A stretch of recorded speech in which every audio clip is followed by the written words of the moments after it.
Good morning. My name is Paul Hartel. I'm the special agent in charge of the FBI here in Salt Lake. I have with me United States Attorney John Huber and the ATF ASAC Brad Engelbert. We'd like to thank you guys for coming.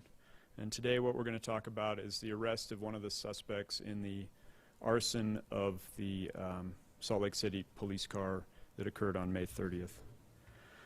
On May 30th, we saw people hijack what started out as a peaceful and lawful protest to incite violence and damage property. Rather than join in the pursuit of equality and justice, they sought to undermine the greater message. Across the country, in fact, and here in Utah, we saw members of the law enforcement family who suffered injury while trying to do their jobs. In Oakland, for example, we had a federal officer who was killed. This kind of violent behavior jeopardizes the rights and safety of all citizens and shouldn't be tolerated.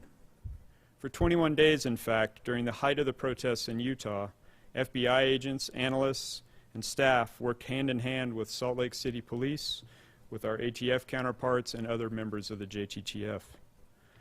On June 24th, our office announced a reward for 2 suspects involved in the arson of this Salt Lake City police vehicle. On Friday, July 19th, members of the JTTF located one of those suspects, Christopher Rojas, as he left his apartment in Salt Lake City and got into an Uber. We were able to take Rojas into custody following a traffic stop. U.S. Attorney Huber will discuss the complaint in more detail in a few minutes.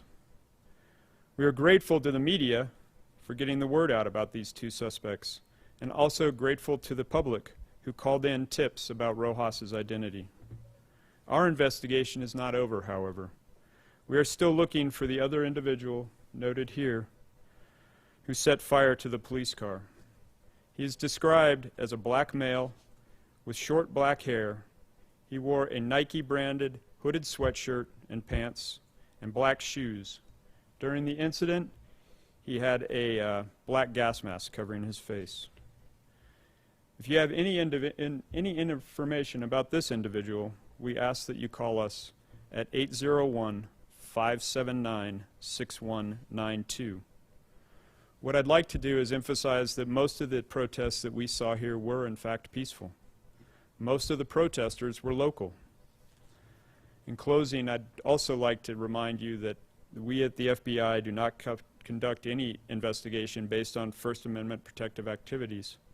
We don't police ideology. We look for those who wish to incite violence and do harm to the citizens in the area. Thank you. John?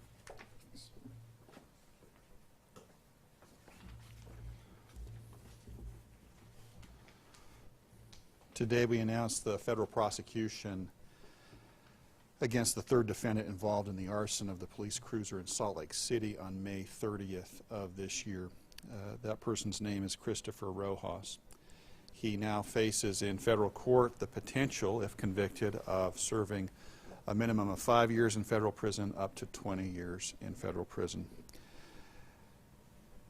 There are certain takeaways from this development from the events of May 30th. May 30th of 2020 was a dark day in Utah.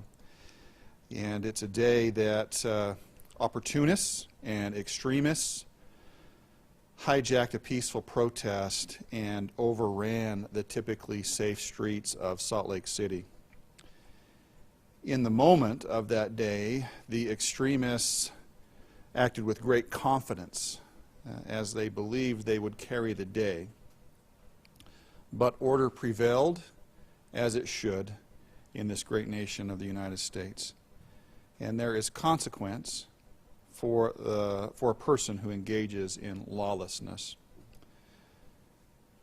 So in this positive development, the community played a significant role. It was a responsible civilian who tipped police and the FBI as to Rojas's identity.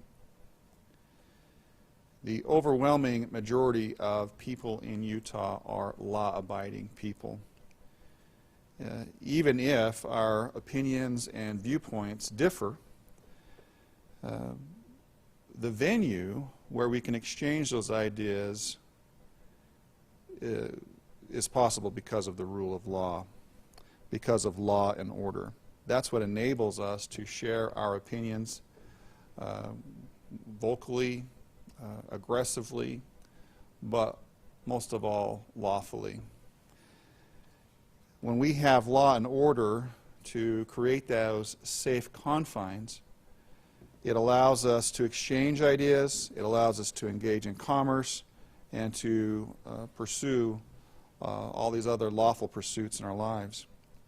Today, we remind ourselves that there is consequence to our choices. It's what our mothers taught us, and it remains true today. That is choice and consequence. Whether we stand within the law, on the fringe of the law, or outside the boundaries of the law, there is consequence to our choices. And that is our message today to the good people of the state of Utah, regardless of your opinion, your politics, your philosophies, that Utah will remain a state of law and order, that regardless of what fit of courageousness you feel you have as you confront and abuse the police on a certain afternoon, those choices and those actions will catch up with you, and the consequences that come with law and order will prevail at the end of the day.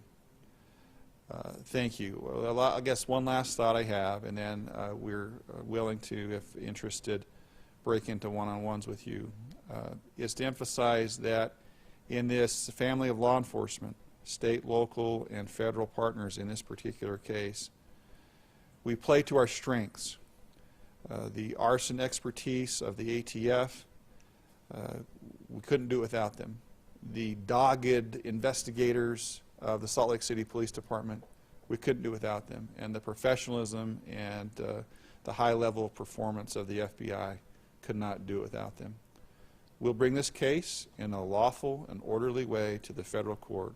Mr. Rojas's rights will be protected vigorously, and he will have his day in court, where in an orderly way we can sort out what happened on May 30th in Salt Lake City. Thank you.